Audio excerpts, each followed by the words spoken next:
مولانا مفتی انور قاسمی صاحب ہیں.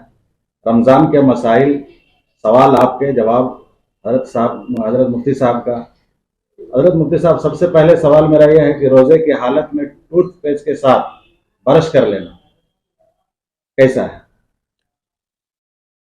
روزے کی حالت میں ٹوتھ پیسٹ استعمال کرنے کو علماء نے مکروہ لکھا ہے, فقہاء کرام نے, اس لیے کہ اس کے اثرات حلق میں جانے کا خطرہ رہتا ہے اور اس میں اگر اس کے اثرات چلے جائیں تو روزہ فاسد ہونے کا بھی خطرہ رہتا ہے. اس لیے روزے کی حالت میں ٹوتھ پیسٹ استعمال نہیں کرنا چاہیے.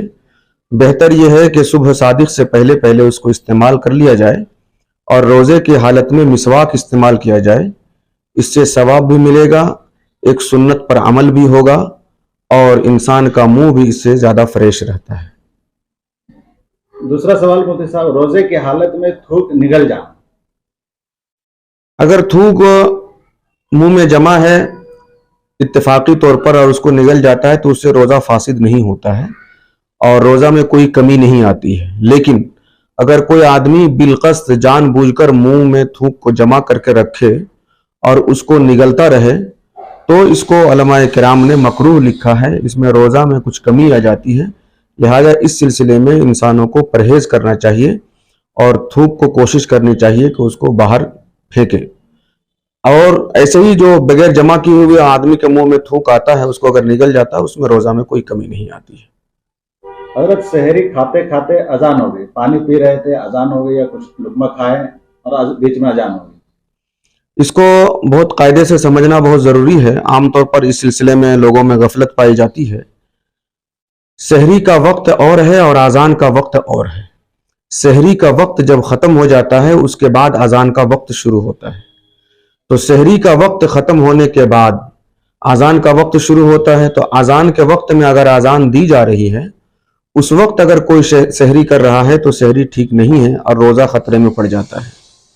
اس لیے بہتر یہ ہے کہ آپ تو بہت سہولت ہو گئی ہے, آدمی سحری کا وقت کو جانے اور اس کا اہتمام کرے اور سحری کے وقت میں سحری کو ختم کر دے, بلکہ 1-2 منٹ پہلے ختم کر دے اور 5 منٹ کے بعد اذان دینے کا اہتمام کیا جائے. اور پھر جب اذان ہو تو اس کے بعد نماز کی تیاری کرے. مسجدوں میں بھی یہ معمول بنانا چاہیے کہ جیسے ہی سحری کا وقت ختم ہو جائے تو 1-2 منٹ پہلے اعلان کر دیا جائے کہ سحری اب نہ کیا جائے, اذان 5 منٹ کے بعد ہوگی, اور 5 منٹ کے بعد اذان دی جائے تو اس میں یہ ہوگا کہ سحری وقت پر ختم کریں گے لوگ اور اذان بھی اس کے وقت پر ہوگا. اگر سحری کے وقت میں کوئی اذان دے دے تو اذان دینا درست نہیں ہے, اس لیے کہ اذان کا وقت شروع نہیں ہوا. اور کوئی اگر اذان کے وقت میں سحری کرے تو روزہ ٹھیک نہیں ہے, اس لیے کہ سحری کا وقت ختم ہو چکا ہے, روزہ کا وقت ختم, سحری کرنے کا وقت ختم ہو چکا ہے. سر, زیادہ تر ابھی علاقہ میں دیکھا جا رہا ہے کہ رات میں ہی کھا کر کے سو جاتے ہیں. 12-1 بجے سونا ہوتا ہے, سحری کے لیے اٹھتے نہیں, سحری کھا کر کے سو گئے کہ صبح اٹھیں گے 10 بجے. تو اس طرح کیا کیسے کرنا ہے؟ وہ سحری نہیں ہے, اس کو رات کا کھانا کہہ سکتے ہیں, اور اس وقت سحری کھانا درست بھی نہیں ہے. سحری کھانے کا اہتمام کرنا چاہیے. عام طور پر نوجوان طبقہ کو دیکھا گیا ہے وہ رات بھر جاگتے ہیں اور ایسے ہی کچھ کھا پی لیا سو گیا, سحری کے وقت اٹھنے کا معمول نہیں ہے. اس میں فجر کی نماز بھی خطرے میں پڑ جاتی ہے.